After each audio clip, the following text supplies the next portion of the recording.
The truth of the share market channel में आपका स्वागत है। मैं भवनीश अग्रवाल। नमस्कार दोस्तों, मैं नियमित रूप से आपके सामने चर्चा करता हूं। 2 वीडियो प्रतिदिन आपको बना के पेश करता हूं। इससे बड़ी सेवा कुछ नहीं होगी। और I am not taking even single penny from you. मुझे कितनी मेहनत करनी पड़ती होगी 2 वीडियो बनाने के लिए, आप इसका अंदाज लगा लीजिए। मैं फॉरेन टूर पे गया हूं तो भी मैंने आपको वीडियो बना के पेश की। और आप कंपेयर करें मेरे वीडियो की quality. You please compare the quality of my video, then decide what to see. मैं किसी का आलोचना नहीं करता हूं, वो भी बहुत अच्छा काम कर रहे हैं, दूसरे लोग भी बहुत अच्छा काम कर रहे हैं इस क्षेत्र में, लेकिन अपना अपना तरीका है, अपनी अपनी सोच है, अपनी अपनी स्टडीज है। मैं कोई बात नहीं करता इस बारे में, लेकिन मेरा आपसे भरपूर अनुरोध है, विनम्र निवेदन है कि आप कृपया हेडिंग देख करके, और ये मत समझिए, मैं देखता हूं कई बार हेडिंग, मान लो मैं सॉफ्ट हेडिंग बढ़ा देता हूं, उसको देखते नहीं, बहुत कम लोग देखते हैं। और एक ऐसी कड़क हेडिंग बढ़ाता हूं, होट मतलब जो है हेडिंग देता हूं, उसको देख लेते हैं, चाहे अंदर मैटर पुअर है वो, उसके मुकाबले वीकर है चाहे वो मत कीजिए। देखिए जरूर आप उसको, मानना नहीं मानना, मानने के लिए मैं बनाता ही नहीं, खाली सुन लीजिए आप उस बात, ताकि आपके थोड़ा सा कुछ आपको ज्ञान वृद्धि होगी, आपको नॉलेज प्राप्त हो। तो अब चलते हैं दोस्तों। आज हम एक ऐसे सेक्टर पर चर्चा करेंगे जिस सेक्टर ने अपने 30 साल के इतिहास में भारत के विनियोजकों को मालो माल किया है, सोना बरसाया है। जैसी जिसकी खरीद की, जितनी जो जिसने क्वांटिटी खरीदी, जब खरीदी, जिस भाव में खरीदी, पैसा अगर उसने लंबे टाइम होल्ड किया है तो हर एक को मिला है। सट्टेबाजों को नहीं मिलता है। सटोरियों ने कितना कमाया कितना गवाया, मेरे पास इसका कोई हिसाब नहीं। लेकिन आज वो सेक्टर अभी सोया हुआ है, लेकिन नींद से उठ गया है वो सेक्टर। ये बात मान लिया, आज मैं ये वर्ड में आज कह रहा हूं आपको। बहुत वीडियो कई बार बनाए मैंने उस पर, उस सब्जेक्ट पे वीडियो कई बार बनाए, और कई बार मैंने एनालिसिस किया है, इंडिविजुअल शेयरों का भी किया है, पूरे सेक्टर का भी किया है। But today I am telling that this sector is now flare up because the Trump साहब अमेरिकी कारणों से इस सेक्टर गिरा था। ये उठ गया था, 46,000 का लेवल आ गया था इस सेक्टर का। लेकिन ये गिरा क्यों था? ट्रम्प साहब ने अपने देश की कंपनियों पे हमले बोले, अपने देश के व्यापार को भी इनकी पॉलिसीज के कारण अनिश्चितता पैदा हुई। उस कारण, घबराहट के कारण वहां के अमेरिकन बाजार भी गिरे और भारत के बाजार भी गिरे, और उसमें से ये सेक्टर भी गिरा जिसकी मैं चर्चा कर रहा हूं। इन सब कारणों से, लेकिन वो कारण जो रेसिप्रोकल ड्यूटी लगाई थी वो ड्यूटी हट गई है। हटी नहीं मतलब वो 30-30, 40-40, 50-50% लगाई थी, वो घट करके केवल मात्र 10% रह गई। बचा चाइना, और देशों से नेगोशिएशन चल रहे हैं, ये 10% भी नहीं रहेगी।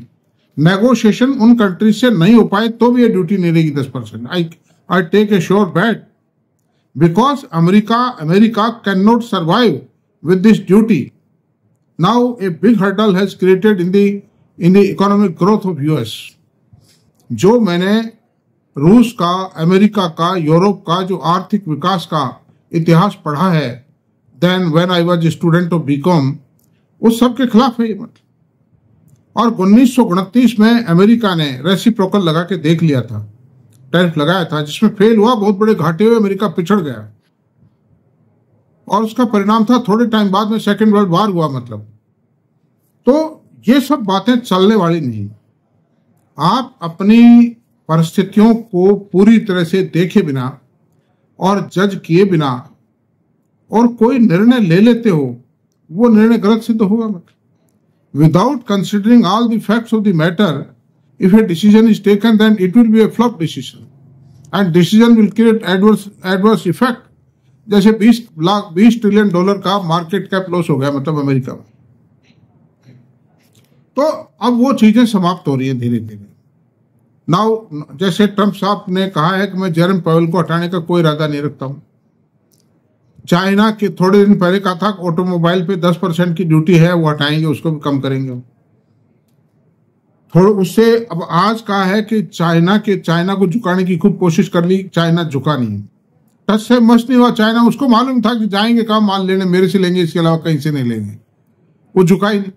तो ट्रम्प साहब आज ढीले हो गए, उन्होंने कहा कि चाइना पर 145% की ड्यूटी बहुत ज्यादा है, इसको कम करनी पड़ेगी। ये क्या इंडिकेशन देता है? The fluctuation and frequent change in the decisions what says. तो मैं इस बारे में कुछ नहीं कहूंगा, बहुत बड़े आदमी है ट्रम्प साहब, और हमारे देश के तो मित्र हैं, हमारे लिए सम्मानीय हैं वो।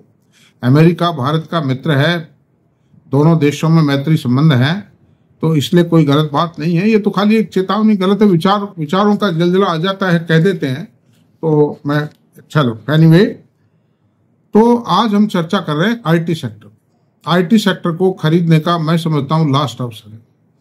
इस सेक्टर के ऊपर जितना प्रहार करना था ऑपरेटर्स को, मीडिया को, वो सब कर चुके, और कंपनियों के परिणाम, इस क्वार्टर के परिणाम ठीक अच्छे नहीं कहे जा सकते, खराब भी नहीं कह सकता मैं इन हालात के अंदर, तो मैं अच्छे भी नहीं कह सकता, न्यूट्रल रिजल्ट्स थे।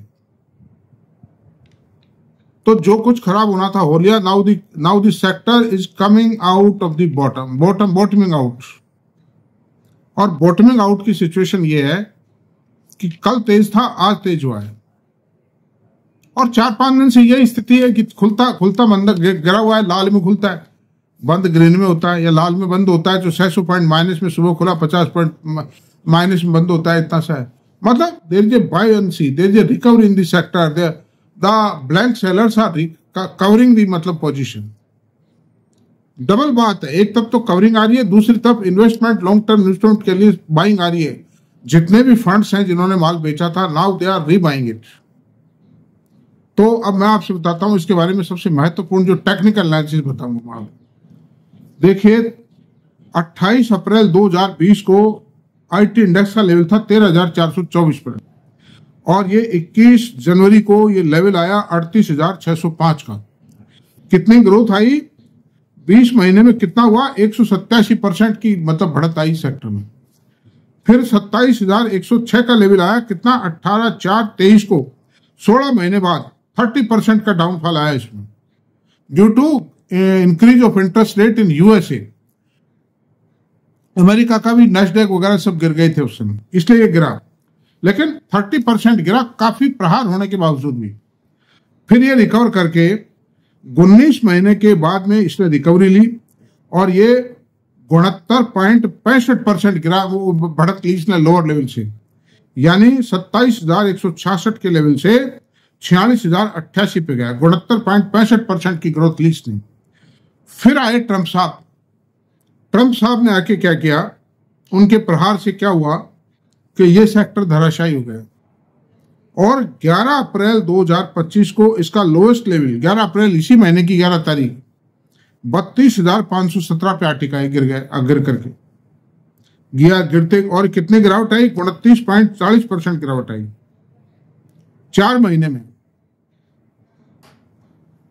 तो ये बॉटम है। इससे आप कंपेयर भी कर लीजिए, पहले जब सन 2022 में गिरा था, 22-23 में गिरा था, उस समय भी 30% गिरा था, अभी 38.40% गिरा, बस बॉटम आ गया, ये गिरावट है, समझ लो। This is the technical.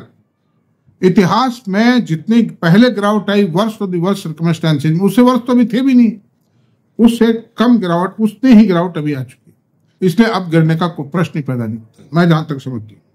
बाकी तो शेयर बाजार है भाई। अब टेक्निकल एनालिसिस है, ये कंसोलिडेशन फेज था, ये जो 3 साल का पीरियड था आईटी सेक्टर का, it was a consolidation phase. During consolidation अगर मार्केट में गिरावट आती है उस सेक्टर में, आप किसी इंडिविजुअल शेयर में, तो उसकी बुराई उसमें जोड़ देते हैं मीडिया, और जो मीडिया है, मैनेजमेंट है, ऑपरेटर है, ताकि गिराओ और गिराओ, ताकि गिरे तो फिर हम गिरी हुई रेट में फिर वापस खरीदें। कंपनी तो ऊपरानी होती है, जो अच्छे मैनेजमेंट के शेयर है वो तो ऊपरानी आने होते हैं, अच्छी टेक्नोलॉजी है, अच्छा मैनेजमेंट है। तो ये वो पीरियड है, और बढ़ने लगता है तो बढ़ने के बहाने जोड़ दिए जाते हैं, प्लस पॉइंट जोड़ दिए जाते हैं उसके शेयर। अच्छा, ये तो ये बात रही। और अमेरिका का बहाना जोड़ दिया कि साहब ट्रम्प सामने अनिश्चितताएं पैदा हो गई। अरे भाई, अनिश्चितता पैदा हुई तो 30% गिरे क्या इस सेक्टर? हाँ, रियली वंडरफुल। यानी इसकी क्लाइंटेल है, मैं आईटी सेक्टर की बात कर रहा हूं, इसके जो कस्टमर, इसका जो जो इसका कस्टमर सेक्टर है, इसके ग्राहक कौन कौन से सेक्टर से हैं? बीएफआई सेक्टर से, banking, finance, insurance sector, BFSI की फुल टर्म है ये, और manufacturing sector, telecom sector, tourism, medical and others है। और रीजन्स कौन कौन से इसके कस्टमर? यूरोप है, अमेरिका है। Almost 50% turnover of Indian IT companies is coming from US, and the rest is coming from Europe, India, and rest of the world like Japan है, north east है, middle east है, इन countries से आता है, Africa है। और इस sector के प्लस पॉइंट क्या है मैं बता दूं। इस सेक्टर के प्लस पॉइंट है, टेक्नोलॉजी सेक्टर है ये, इसमें तकनीक कभी बाहर नहीं हो सकती, सॉफ्टवेयर के बिना कभी काम नहीं चल सकता। और जहां तक आर्टिफिशियल इंटेलिजेंस का सवाल है, आर्टिफिशियल इंटेलिजेंस से ये तो हो सकता है कि जहां किसी भी कंपनी को 1000 आदमी लगाने थे, उस काम पर 700 आदमी लगाए हो। It is quite possible. वो आईटी कंपनी में हो सकता है, बिकॉज द मेंटेनेंस, चेकिंग और कुछ सॉफ्टवेयर प्रोडक्शन का काम भी आर्टिफिशियल इंटेलिजेंस की कमी से थोड़ा सा स्मूथ हो जाएगा। लेकिन आर्टिफिशियल इंटेलिजेंस को बनाने के लिए, आर्टिफिशियल इंटेलिजेंस भी तो एक सॉफ्टवेयर ही है, उसको बनाने के लिए भी तो एक्स्ट्रा मैन पावर चाहिएगी इन कंपनियों को। तो under these circumstances the present margin of these companies will stand to increase due to lesser manpower and higher yield and higher margin in artificial intelligence sector.